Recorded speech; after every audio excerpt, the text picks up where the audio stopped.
ईमान फातिमा, समरा, Present. Huzaifa, Present. Ayesha बीबी, Present. Uzair, Hamza,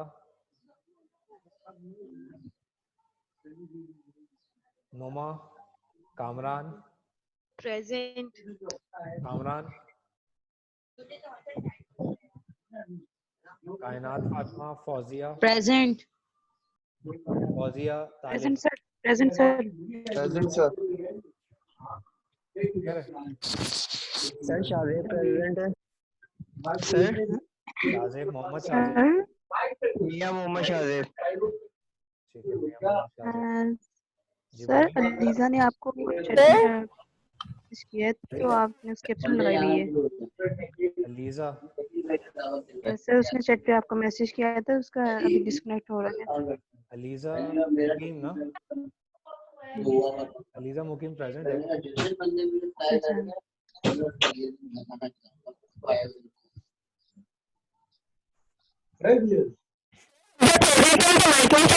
उनकी battery लगा दिया। कितनी प्रेजेंट लगानी है? हमजा, उनका माइक नहीं चल रहा। हमजा, जी। ठीक है हमजा की present। यस सर, हमजा का माइक नहीं चल रहा, उनकी प्रेजेंट लगा दें हमजा का।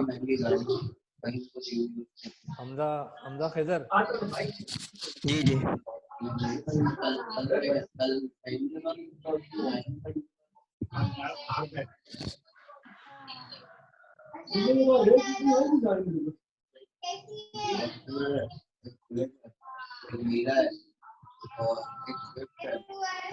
माशाल्लाह।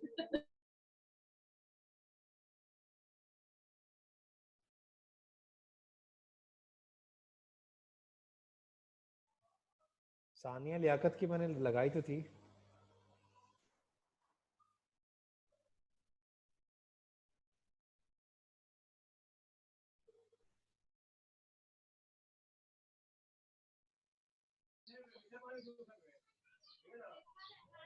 अब हम मूव करते हैं, ठीक है, नेक्स्ट उसकी तरफ विच इज मोर इम्पोर्टेंट। ये सीआर को बोल दीजिएगा जो लास्ट में लोग आ रहे हैं, ठीक है, वो उनसे कांटेक्ट करके मुझे बता दें, मैं प्रेजेंट लगा दूंगा। देखा। ठीक है, अब हम मूव करते हैं नेक्स्ट टॉपिक। डिमांड साइड हमने क्लियर कर लिया है। 12:15। अपने माइक बंद करके जो है ना मुझे टाइम बताएं, ठीक है। हमने डिमांड साइड अपने क्लियर कर लिया है, हमने सप्लाई साइड हमने पढ़ लिया है, ठीक है। फॉर एग्जांपल हमने कहा कि ये हमारे पास डिमांड साइड है which is downward sloping curve. ये हमने कहा ये हमारा सप्लाई साइड है which is upward sloping curve. यहाँ पे प्राइजेस हैं, ये क्वांटिटी डिमांड है, ये प्राइजेस हैं, ये क्वांटिटी सप्लाई है। क्लियर? ये दोनों चीजें हम पढ़ चुके हैं। फॉर एग्जांपल जो इसके अंदर है डिमांड साइड पे, ये क्या चीज एक्सप्लेन कर रही है, ये हमें क्या समझाना चाह रही है कि डिमांड साइड में बेसिकली ये चीजें हैं क्या। क्लियर? हमने कहा कि हमारे पास जो डिमांड साइड के इंटरनल यानी कि बिलो द डिमांड कर्व जो चीजें हैं वो कंज्यूमर की बाइंग पावर को एक्सप्लेन कर रही है।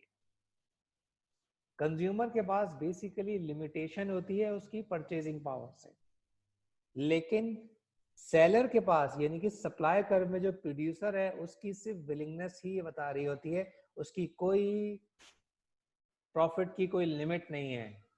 लेकिन कंज्यूमर की परचेजिंग पावर की लिमिटेशन है, एक खास पॉइंट पर जाके वो स्टॉप हो जाता है। प्रोड्यूसर की प्रॉफिट अर्निंग की कोई लिमिट नहीं है, वो लिमिट मैक्सिमाइजेशन है, वो अपवर्ड है, वो इनकम्प्लीट है, वो इनफाइनाइट होता है। Clear? You got my point कि मैं आपको समझाना क्या चाह रहा हूँ कि यहाँ पे बेसिकली हमारी एक लिमिटेशन है। हम कोई प्रोडक्ट भी हम कितने अमीर की ना हो, लेकिन एक खास पॉइंट पे जाके हम वहां पे रुक जाते हैं कि जी अब मेरी यहाँ पे लिमिटेशन खत्म हो रही है। लेकिन अगर आपकी प्रोड्यूसर हो तो प्रोड्यूसर की कोशिश क्या होती है कि जी मैं मैक्सिमम जो है वो प्रोडक्शन जो है करके मैं मैक्सिमाइजेशन ऑफ प्रॉफिट जो है वो अर्न कर सकूं, मैं मैक्सिमम सारी चीजों को अर्न कर सकता हूं, मैं मैक्सिमम प्रॉफिट को अर्न कर सकता हूं। क्लियर? ये बात समझ में आ गई? अब फॉर एग्जांपल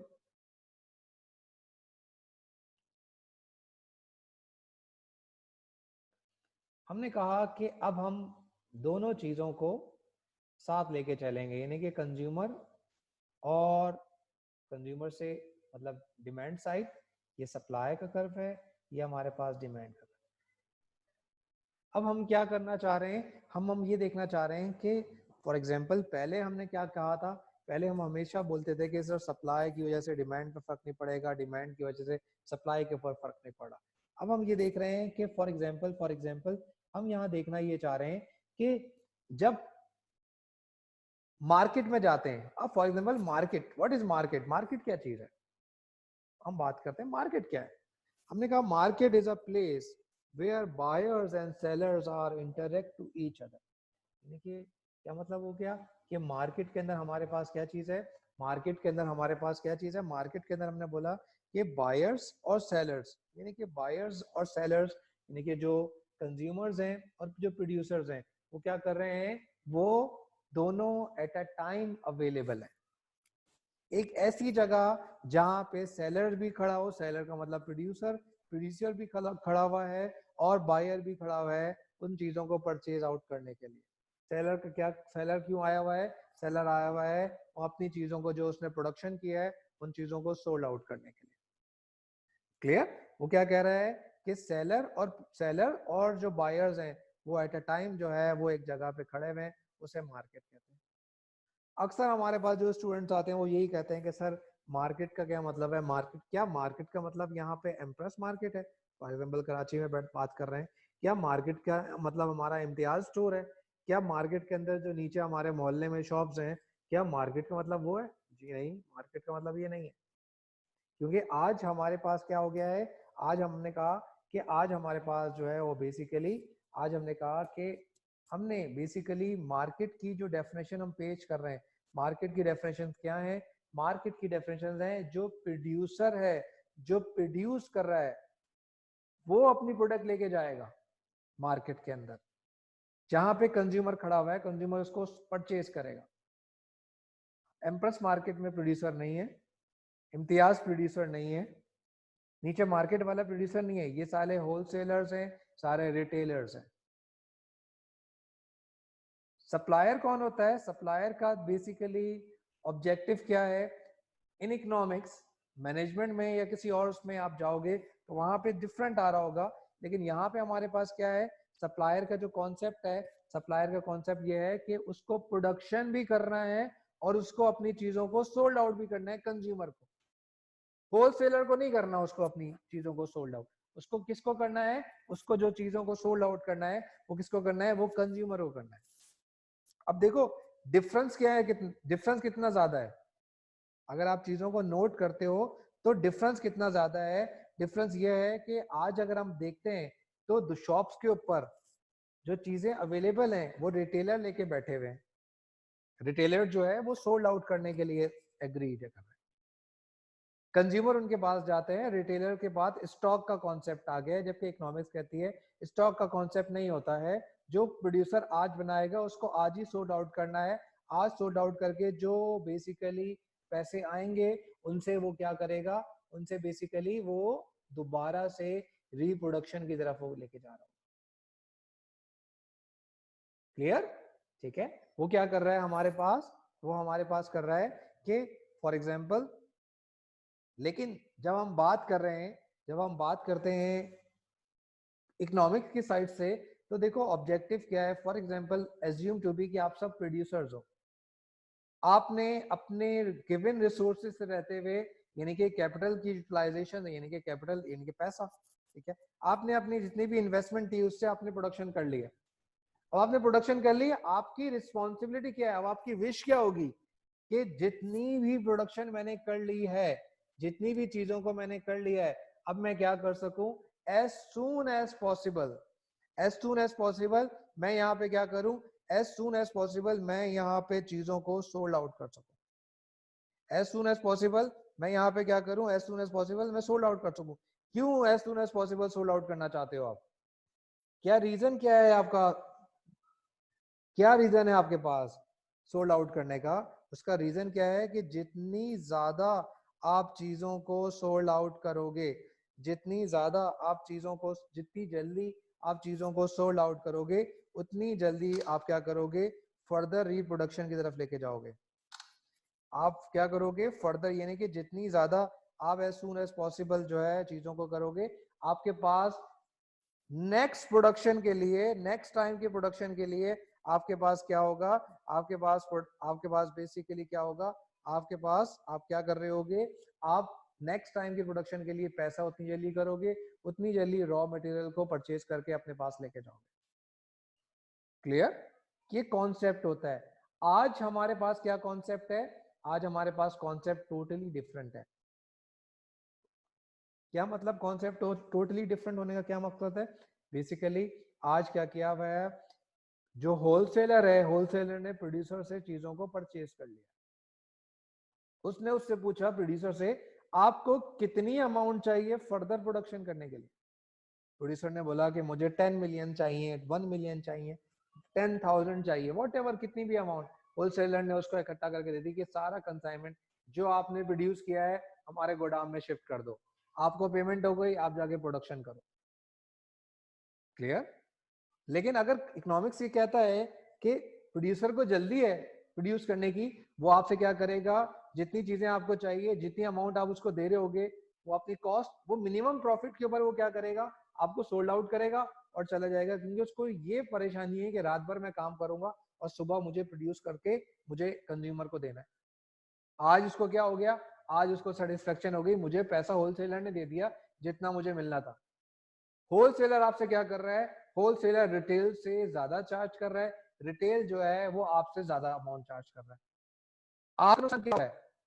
प्रोड्यूसर को तो उतना ही मिल रहा है जितना मिलना था। आपका नुकसान क्या हो रहा है? आपका नुकसान बेसिकली हो रहा है कि आप क्या कर रहे हो, आप बेसिकली क्या कर रहे हो, आप बेसिकली अपनी परचेजिंग पावर को एग्जॉस्ट कर रहे हो ज्यादा पे करके। जबकि उसी परचेजिंग पावर से आप क्या कर सकते थे, उसी परचेजिंग पावर से आप बेसिकली क्या कर सकते थे, आप उसको फर्दर किसी और प्रोडक्शन के अंदर, कोई और कंजम्पशन के अंदर आप उसको यूज कर सकते थे, आप उसको यूज कर सकते थे। लेकिन अब बेसिकली क्या हो रहा है, अब बेसिकली हमारे पास हो रहा है कि हमने क्या कर लिया है, हमने ज्यादा पेमेंट्स कर लिए हैं। ज्यादा पेमेंट्स की वजह से हमारे पास जो परचेजिंग पावर है वो क्या हो गई है, हमारे पास जो परचेजिंग पावर है वो हमारे पास अब वो डिक्रीज होती जा रही है। अब हम अपने एक्सपेंडिचर को क्या कर रहे होंगे, हम अपने एक्सपेंडिचर को रिड्यूस कर रहे होंगे, क्योंकि हम किसी और प्रोडक्ट की तरफ अब नहीं जा सकते। हम क्या कर सकते हैं, हम उसी प्रोडक्ट को परचेज कर सकते हैं जो कि अवेलेबल है। क्लियर? क्लियर है? ठीक है।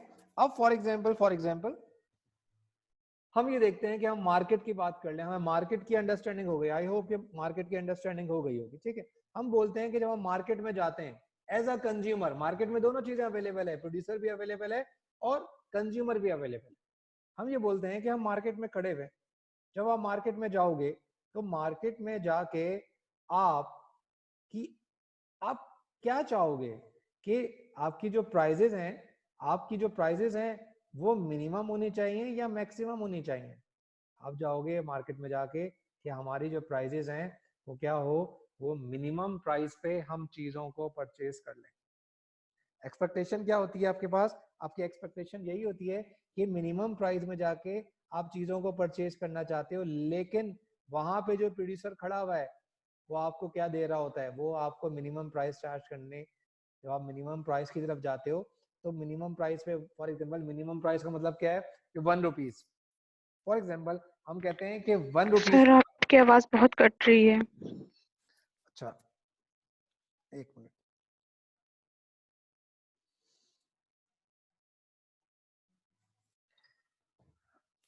चले अब दोबारा से स्टार्ट करते हैं। ठीक है, हम ये बोलते हैं कि जब हम मार्केट में जाते हैं जहां पे सेलर भी खड़ा हुआ है और प्रोड्यूसर भी खड़े हुए, सॉरी प्रोड्यूसर भी है हमारे पास, ठीक है, और हमारे पास कंज्यूमर्स भी खड़े हुए हैं जो कि बाय करना चाहते हैं। प्रोड्यूसर्स और कंज्यूमर दोनों के अंदर बेसिकली क्या हो रहा होता है, दोनों बेसिकली कॉन्फ्लिक्ट ऑफ इंटरेस्ट में आ रहे होते हैं। कॉन्फ्लिक्ट ऑफ इंटरेस्ट का क्या मतलब यह है, कॉन्फ्लिक्ट ऑफ इंटरेस्ट का मतलब यह है कि प्रोड्यूसर ये चाहता है कि ज्यादा से ज्यादा प्राइस को चार्ज करके वो प्रॉफिट मैक्सिमम कर ले। कंज्यूमर एज अ कंज्यूमर यानी कि आप उसको अपने ऊपर रख के सोचो कि जब आप मार्केट में जाते हो कंज्यूमर बन के, क्लियर, कोई भी प्रोडक्ट परचेज करने जा रहे हो, आपकी कोशिश क्या है कि सेलर आपको कोई प्रोडक्ट दिखाता है, फॉर एग्जांपल क्लोथिंग कोई चीजें दिखा दी, व्हाटएवर कुछ भी दिखा दिया, आप क्या कहते हो, आप कहते हो कि फॉर एग्जांपल सेलर ने मुझे ये एक ट्राउजर दिखाया है, इसकी जो मैं प्राइस दिल में सोच रहे हो, इसकी आपने प्राइस पूछी, उसने बताया 1000 रुपीज, आप कहते हो कि नहीं मैं तो ये 200 का लूंगा, आपकी तरफ से वो मिनिमम प्राइस है। सेलर कहता है 200 तो मेरी कॉस्ट भी नहीं है, ओरिजिनली उसकी जो कॉस्ट है वो आपको नहीं पता लेकिन सेलर को पता है, फॉर एग्जांपल उसकी जो कॉस्ट है वो 300 है। बार्गेनिंग स्टार्ट होती है, इकोनॉमिक्स में बार्गेनिंग का कॉन्सेप्ट है, वो कहता है बार्गेनिंग स्टार्ट होती है, बार्गेनिंग स्टार्ट हुई, क्या हुआ, आपने 200 लगाया, उसने 1000 रुपीज लगाया, एग्रीमेंट हो जाएगा, सेल परचेज हो जाएगी, सेल परचेज नहीं हो सकती। सेल परचेज क्यों नहीं हो सकती, क्योंकि आप 200 लगा रहे हो, उसकी कॉस्ट 300 है, वो कहता है कि नहीं सर मेरी तो इतनी खरीद भी नहीं है, खरीद नहीं है, इट मींस कि इतनी तो मेरी कॉस्ट भी नहीं है, मतलब ठीक है इतनी कॉस्ट नहीं है, इट्स ओके। आगे कहते हो, वो कहता है अच्छा चलें ठीक है 900 की दे देंगे। आपकी कोशिश क्या है, आप भी तो पैसे बढ़ाओगे, आप भी तो पैसे बढ़ाओगे। सेलर क्या चाह रहा है, सेलर चाह रहा है कि मैं इस कंज्यूमर से ज्यादा चार्ज करके अपनी प्रॉफिटेबिलिटी को अर्न कर सकूं, अपनी जो प्रॉफिटेबिलिटी है उसको इंक्रीज कर सकूं। कंज्यूमर क्या चाह रहा है, कंज्यूमर ये चाह रहा है कि मैं सेलर की जो प्रोडक्ट है उसको मिनिमम प्राइस में परचेज कर सके, अपनी जो परचेजिंग पावर है उसको सेव कर सके। क्लियर, सेलर क्या चाह रहा है और कंज्यूमर क्या चाह रहा है, दोनों का आपस में कॉन्फ्लिक्ट है। सेलर चाह रहा है हायर प्राइस, कंज्यूमर चाह रहा है लोअर प्राइस। ठीक है, हमने कहा कि जो सेलर है वो क्या चाह रहा है, सेलर जो है हमारे पास है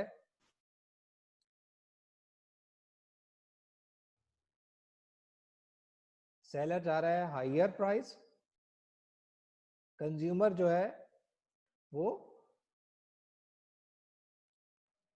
कंज्यूमर लोअर प्राइस की बात कर रहा है। दोनों के अंदर क्या हो रहा है, दोनों के अंदर कॉन्फ्लिक्ट ऑफ इंटरेस्ट आ रहा है। हम पहले कंज्यूमर साइड से चेक कर लेते हैं। कंज्यूमर साइड के पास गए, हमने कहा पहले हमने कंज्यूमर साइड पे गए, कंज्यूमर साइड बोल रहा है 1 rupees price.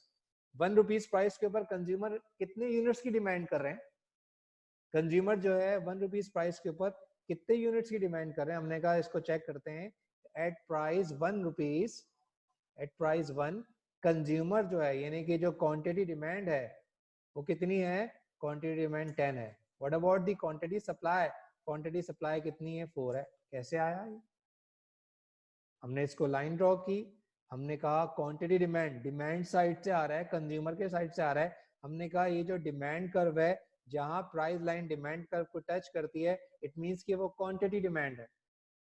Same like the concept of quantity supply के एट 1 रुपीज जो हमारे पास सप्लाई साइड है, जो हमारे पास सप्लाई साइड है 1 रुपीज के ऊपर सेलर कितने तक एग्री कर रहा है सेलर सेल करने के लिए, 4 रुपीज। यानी आप ये देखो कि 1 रुपीज के ऊपर क्योंकि मैं मिनिमम प्राइस को चार्ज करूंगा, 1 रुपीज के ऊपर कंज्यूमर जो है वो क्या कर रहा है, 1 रुपीज के ऊपर कंज्यूमर जो है 10 यूनिट परचेज करने के लिए एग्री है। क्या मार्केट में 10 यूनिट्स जो हैं वो अवेलेबल हैं? मेरा आपसे सवाल यह है, क्या मार्केट में 10 कंज्यूमर खड़े हुए हैं प्रोडक्ट को परचेज करने के लिए, क्या 10 यूनिट्स मार्केट में अवेलेबल है या नहीं अवेलेबल? क्यों अवेलेबल क्यों नहीं है? क्योंकि अवेलेबल इसलिए नहीं है क्योंकि मार्केट के अंदर सेलर जो है वो क्या चाह रहा है, सेलर अपनी हाईएस्ट प्राइस को चार्ज करना चाह रहा है। वो कह रहा है कि अगर 1 रुपीज प्राइस होगी तो मैं जो हूं, जो क्वांटिटी सप्लाई मार्केट में सेंड करूंगा वो कितने यूनिट से करूंगा, वो मैं 4 यूनिट से करूंगा। सेलर क्या कह रहा है, सेलर कह रहा है कि लोअर प्राइस में मेरी जो क्वांटिटी सप्लाई होगी वो कम होगी और हायर प्राइस में मेरी जो सप्लाई होगी वो ज्यादा होगी। लेकिन कंज्यूमर क्या कह रहा है, कंज्यूमर कह रहा है कि जब प्राइस 1 रुपीज होगी तो मैं 10 यूनिट्स को परचेज कर सकता हूं। क्लियर, बात समझ में आ गई यहाँ पे, क्लियर है? क्या यहाँ पे मार्केट इनएफिशिएंट है या मार्केट एफिशिएंट है? मार्केट यहाँ पे मार्केट एफिशिएंट है या मार्केट यहाँ पे इनएफिशिएंट है? हमने कहा मार्केट यहाँ पे क्या है, बेसिकली मार्केट यहाँ पे एफिशिएंट है। नो, मार्केट एफिशिएंट नहीं है। यहाँ पे मार्केट एफिशिएंट क्यों नहीं है? क्योंकि यहाँ पे बेसिकली क्या हुआ है, यहाँ पे बेसिकली ट्रेड नहीं हुआ है। 10 कस्टमर्स आर वेटिंग, ठीक है, जबकि सप्लाई कितने से है, सप्लाई 4 से है। क्लियर, ठीक है।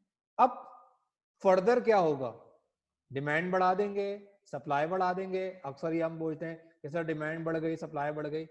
यहाँ पे सप्लाई डिमांड कैसे बढ़ेगी? यहाँ इसका सीधा सा स्ट्रेट जो आंसर आएगा, क्योंकि मार्केट को एफिशिएंट बनाना है, मार्केट को एफिशिएंसी की तरफ लेके जाना है, तो यहाँ पे मार्केट फोर्सेस जो हैं वो अपना काम करेंगी। कौन काम कर रही हैं? यहाँ पे मार्केट फोर्सेस काम कर रही हैं। मार्केट फोर्सेस क्या है? मार्केट फोर्सेस यहाँ पे क्या बता रही हैं? यहाँ पे बता रही हैं मार्केट फोर्सेस काम करेंगी। कौन है मार्केट फोर्सेस? प्राइस मैकेनिज्म है। हमें क्या चीज करनी है, हमें किसी एक चीज को देख लेते हैं। हमने कहा कि हमें क्वांटिटी सप्लाई को इंक्रीज करना है। क्वांटिटी सप्लाई को अगर इंक्रीज करना है, ये तो पता है आपको कि क्वांटिटी सप्लाई को आप किस तरह इंक्रीज कर सकते हो। क्वांटिटी सप्लाई को आप किस तरीके से इंक्रीज कर सकते हो? आपने कहा क्वांटिटी सप्लाई को हम किस तरीके से इंक्रीज करेंगे। फॉर एग्जांपल आपने कहा कि अगर हम लॉ ऑफ सप्लाई को डिस्कस करते हैं, अगर हम ये बात करते हैं कि लॉ ऑफ सप्लाई को अगर हमारे जहन में है, हमें क्वांटिटी सप्लाई बढ़ाना है, कि अगर हम प्राइजेस को इंक्रीज कर लें, प्राइजेस क्या हो जाए, प्राइजेस इंक्रीज हो जाए, तो what about the quantity supply? Quantity supply is also increase. Clear? हमने कहा कि अगर हम प्राइस को इंक्रीज करते हैं तो क्वांटिटी सप्लाई क्या हो जाएगा, क्वांटिटी सप्लाई खुद ब खुद जो है इंक्रीज कर जाएगा। लेकिन what about the quantity demand? Quantity demand क्या हो जाएगी? क्योंकि बोथ मैकेनिज्म जो है वो साथ यहाँ पे काम कर रहे होंगे। यहाँ पे क्या कर रहे होंगे, जब प्राइस इंक्रीज होगी तो क्वांटिटी सप्लाई तो बढ़ जाएगा। वो क्यू जो हमारे पास क्वांटिटी सप्लाई है वो क्या हो जाएगा, 4 से 5 तो चला जाएगा, लेकिन क्वांटिटी डिमांड क्या हो जाएगी, क्वांटिटी डिमांड उसी प्राइस मैकेनिज्म से, उसी मार्केट फोर्सेस से क्या हो जाएगा, लॉ ऑफ डिमांड उसे क्या कर देगा, उसको लॉ ऑफ डिमांड जो है वो डिक्रीज कर देगा। क्लियर, बात समझ में आई? क्या हो जाएगा कि हमने कहा कि हमारे पास वही मैकेनिज्म है, सेम मैकेनिज्म से एट अ टाइम जब हमारे पास क्वांटिटी सप्लाई इंक्रीज होगी तो हमारी जो क्वांटिटी डिमांड है वो क्या हो जाएगी, वो हमारी क्वांटिटी डिमांड जो है वो डिक्रीज हो जाएगी। क्लियर? हमने क्या कहा कि हमारी जो क्वांटिटी डिमांड है वो हमारे पास क्या होनी शुरू हो गई, हमने कहा हमारी जो क्वांटिटी डिमांड है वो हमारे पास डिक्रीज होनी शुरू हो गई। फॉर एग्जाम्पल हम यहाँ पे जब अपनी प्राइजेस को इंक्रीज करेंगे, हमने कहा हमारी जो प्राइजेस हैं वो क्या हो गई हैं, हमने कहा हमारी प्राइजेस जो हैं वो इंक्रीज कर रही हैं। हमारी प्राइजेस इंक्रीज करते करते एक ऐसे पॉइंट पे पहुंच जाएंगी,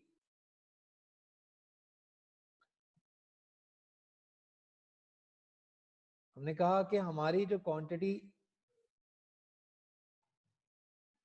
एक ऐसे पॉइंट पे पहुंच जाएंगी, यानी कि एट ₹4 हमारी जो क्वांटिटी है वो क्या हो गई है, वो 6 हो। इट मींस कि हम जब ₹4 पे पहुंचते हैं, ये प्रोसेस चलेगा स्लो स्लो, यानी कि पहले ₹2 होगी, जब ₹2 होगी तो क्वांटिटी सप्लाई 4 से 5 पे चला जाएगा, क्वांटिटी डिमांड 10 से 8 पे आ जाएगा।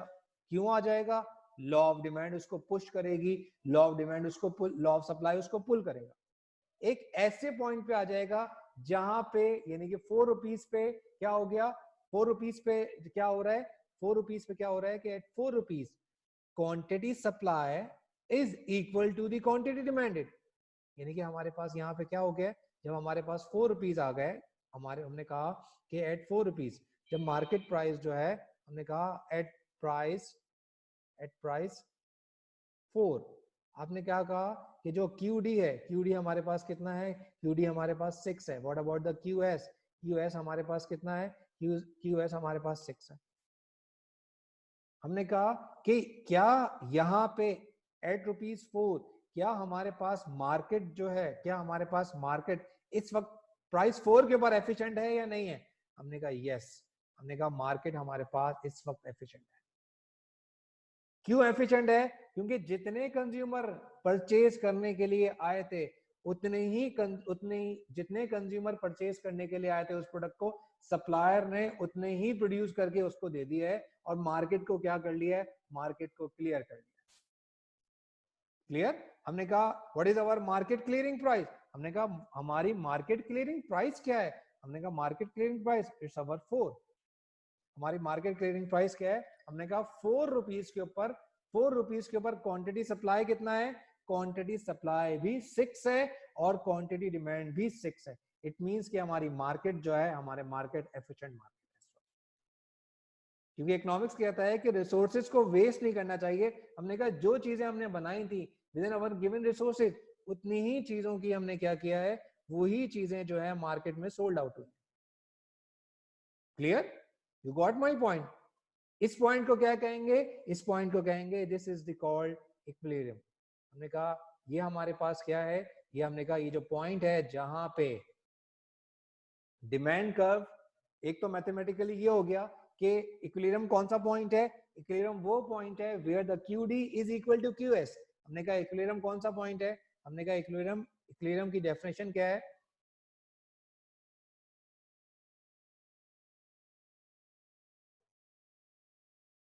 हमने कहा इक्विलिब्रियम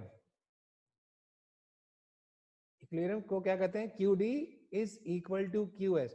जहां पे इक्विलिब्रियम जो है हमने कहा कि QD is equal to QS होगा, जहां QD is equal to QS होगा, हम कहेंगे कि ये हमारे पास क्या है, ये हमारे पास इक्विलिब्रियम पॉइंट है। ग्राफिकली अगर हम देख रहे हैं, जब हमने ग्राफिकली हमने देखा तो ग्राफिकली हमने ये देखा कि जहां पे सप्लाई कर्व, ये रहा सप्लाई कर्व ग्रीन से, ये रहा डिमांड कर्व, जहां पे हमारा सप्लाई और डिमांड इंटरेक्ट करता है, एक दूसरे को कट करेगा, ये हमारे पास पॉइंट क्या कहला रहा होगा, ये पॉइंट हमारे पास इक्विलिब्रियम पॉइंट कहला रहा होगा। इक्विलिब्रियम पॉइंट, अब इक्विलिब्रियम पॉइंट है क्या, अब आप ये देखो कि जो आपके पास इक्विलिब्रियम पॉइंट है वो एक ऐसा पॉइंट है जहां पे, एक ऐसा पॉइंट है जहां हम इक्विलिब्रियम क्वांटिटी, यानी कि हमने यहां पे आ गए, 6 जो है हमारे पास क्या है, 6 इज कॉल्ड इक्विलिब्रियम क्वांटिटी। 6 क्या है हमारे पास, 6 हमने कहा कि 6 हमारे पास इक्विलिब्रियम क्वांटिटी है। व्हाट अबाउट द 4 हमने कहा कि 4 हमारे पास इक्विलिब्रियम प्राइस है। क्लियर? हमने कहा कि 4 जो है, हमने कहा कि 4 हमारे पास इक्विलिब्रियम प्राइस है, और सॉरी हमने कहा कि फॉर एग्जांपल हमने कहा कि 4 जो है हमारे पास एक ऐसी प्राइस है जहां पे उसने क्या किया है, उसने क्वांटिटी डिमांड और क्वांटिटी सप्लाई को क्या कर लिया है, क्वांटिटी डिमांड और क्वांटिटी सप्लाई को उसने इक्वेट कर दिया। क्लियर? या हम ये भी कह सकते हैं कि 6 is called equilibrium quantity. Equilibrium quantity का क्या मतलब है, इक्विलिब्रियम क्वांटिटी का मतलब यह है कि quantity demand is always equal to the, अगर वो इक्विलिब्रियम के ऊपर है तो QD is always equal to the quantity supply. QD जो है हमारे पास वो क्वांटिटी डिमांड और क्वांटिटी सप्लाई उसकी इक्वल है। क्लियर? अगर हमारे पास क्वांटिटी डिमांड और क्वांटिटी सप्लाई इक्वल हो रही है तो हम उसको प्राइस को चेक करते हैं किस प्राइस के ऊपर इक्वल हो रही है। हमने कहा at ₹4 quantity demand is equal to quantity supply. तो इस कॉन्सेप्ट को कहते हैं कि इक्विलिब्रियम प्राइस को, इक्विलिब्रियम प्राइस का एक और नाम भी है which is called market clearing price. उसको कहते हैं मार्केट क्लियरिंग प्राइस, यानी कि क्या है वो, उसको कहते हैं market Why is called market clearing price? इसको कहते हैं मार्केट क्लियरिंग प्राइस। का मतलब क्या है कि यहाँ पे मार्केट जो है वो क्लियर कर देती है, यहाँ पे कोई डिमांड एक्सेस नहीं है, कोई यहाँ पे चीजें नहीं। यहाँ पे क्या है, जितनी क्वांटिटी अवेलेबल थी, जितनी क्वांटिटी की डिमांड थी, उतनी ही क्वांटिटी वो यहाँ पे लेने आया है। जितनी क्वांटिटी यहाँ पे अवेलेबल थी, उतनी ही क्वांटिटी वो यहाँ पे लेने आया है। It's called the concept of the market clearing price. Clear? Clear है? ये समझ में आ गया? इसमें कोई प्रॉब्लम तो नहीं है?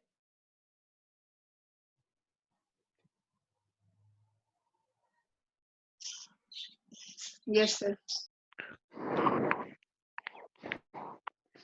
Yes, sir.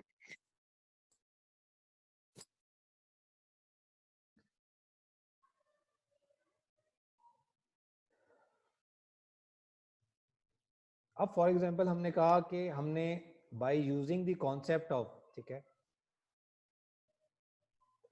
हमने कहा by using the concept of diagram, हमने कहा कि ये हमारे पास स्लाइड के ऊपर अगर आप देखते हो, ठीक है, अगर आप स्लाइड के ऊपर देख रहे हो तो यहाँ पे हमें नजर आ रहा है green line shows the supply curve, where is the red line shows the demand curve. ठीक है, हमने कहा कि फॉर एग्जांपल इक्विलिब्रियम पॉइंट कौन सा है, ठीक है, इक्विलिब्रियम पॉइंट कौन सा है? हमने कहा जहां पे दोनों आपस में, दोनों means supply and the demand, हमने कहा जहां पे दोनों सप्लाई एंड डिमांड आपस में इंटरेक्ट करते हैं, जहां पे सप्लाई एंड डिमांड आपस में इंटरेक्ट करता है, जहां पे मिलते हैं, उस पॉइंट को कहते हैं, उस पॉइंट को कहते हैं इक्विलिब्रियम पॉइंट। वो पॉइंट सिर्फ इक्विलिब्रियम पॉइंट कहला रहा है जहां पे सप्लाई कर्व और डिमांड कर्व आपस में इंटरसेक्ट करते हैं। ठीक है, अगर फॉर एग्जांपल हम यहाँ पे देखते हैं कि अगर इसको क्वांटिटी के ऊपर ले जाते हैं तो यहाँ जो क्वांटिटी होती है इसको इक्विलिब्रियम क्वांटिटी, हम इसको क्या कहते हैं? हम कहते हैं इक्विलिब्रियम क्वांटिटी। इस इक्विलिब्रियम क्वांटिटी का क्या मतलब है? It always equal to the quantity demand, equilibrium quantity demand and the quantity supply. ठीक है, ये प्राइस लाइन पे आते हैं तो प्राइस लाइन को क्या हो रहा होता है? यही प्राइस लाइन पे ये क्या कहला रही होती है? ये इक्विलिब्रियम प्राइस कहला रही होती है। जो इक्विलिब्रियम प्राइस है उसका एक नाम और है which is called market clearing price. उसको क्या कह रहे होते हैं हम लोग? कह रहे होते हैं it's called market clearing price. उसको मार्केट क्लियरिंग प्राइस भी कहते हैं। उसको मार्केट क्लियरिंग प्राइस क्यों कहते हैं? ठीक है, उसको मार्केट क्लियरिंग प्राइस इसलिए कहते हैं क्योंकि उस प्राइस, उसके ऊपर क्या हो रहा होता है? उसके ऊपर हमारी जो मार्केट है वो क्लियर हो रही है, यानी कि जो मार्केट है वो क्या हो रही है? वो हमारे पास क्लियर हो रही है, ना ही कोई डिमांडर खड़ा हुआ है, ना ही कोई सप्लायर खड़ा हुआ है। क्लियर? अब हमने कहा कि by using the concept of the demand schedule, ठीक है, by using the concept of demand schedule, हमने कहा कि ये डिमांड स्केड्यूल भी बना हुआ है। ठीक है, एक तरफ डिमांड स्केड्यूल बना हुआ है, दूसरी तरफ सप्लाई स्केड्यूल बना हुआ है। एक तरफ हमारे पास डिमांड स्केड्यूल बना हुआ है, दूसरी तरफ हमारे पास सप्लाई स्केड्यूल बना हुआ है।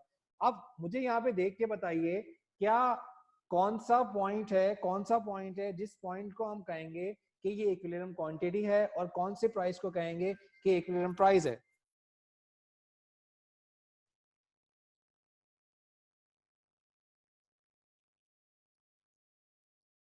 जी, कौन सी प्राइस को कहेंगे कि इक्विलिब्रियम प्राइस है, और कौन सी क्वांटिटी को कहेंगे? आपने डिमांड स्केड्यूल को देखते हुए बोला। ठीक है, कौन सी चीजों को, कौन सी चीजें देखेंगे कि डिमांड और सप्लाई दोनों अलग अलग है? आपने कहा कि जी हम इसको चेक करते हैं कि कौन सी जो प्राइस है वो उसके ऊपर इक्विलिब्रियम क्वांटिटी सेम है। हमने कहा चेक किया 19 सब सारी चीजों को चेक किया, हमने देखा कि फॉर एग्जांपल हमने देखा कि हमने इसको कहा कि फॉर एग्जांपल 2 रुपीज के ऊपर 7 दोनों में कांस्टेंट है। ठीक है, अब यहाँ पे एक इंपॉर्टेंट पॉइंट ये है कि हमारे पास जो मार्केट में 2 रुपीज के ऊपर 7 होना चाहिए, तो सप्लाई में 2 रुपीज के ऊपर 7 ही होना चाहिए। हमने कहा कि फॉर एग्जांपल दोनों, यानी कि 2 रुपीज के ऊपर 7 क्वांटिटी की डिमांड कर दे डिमांड साइड, ठीक है, और 2 रुपीज के ऊपर 7 क्वांटिटी की सप्लाई करते, क्या ये इक्विलिब्रियम क्वांटिटी कहलाएगा? Yes, you can say this is called the concept of the equilibrium quantity. 2 rupees क्या है? 2 रुपीज हमने कहा 2 रुपीज हमारे पास मार्केट को क्लियर कर, 2 रुपीज जो है हमारे पास क्या कर रहा है, 2 रुपीज हमें मार्केट को क्लियर कर रहे हैं। हमने कहा इस कॉन्सेप्ट को कहा this one is called off the equilibrium price and the equilibrium quantity. Clear? ठीक है, ये समझ में आ गया आपको? ठीक है, 2 स्लाइड्स और हैं, इसके बाद हम इसको खत्म करके नेक्स्ट टाइम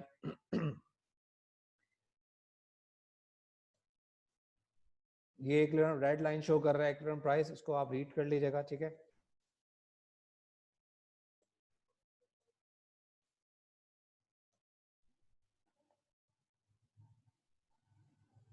मेरे पास टाइम शॉर्ट है, सिर्फ मेरे पास 3 मिनट रह गए, इसके बाद हम क्लास को फर्दर कंटिन्यू नहीं करेंगे।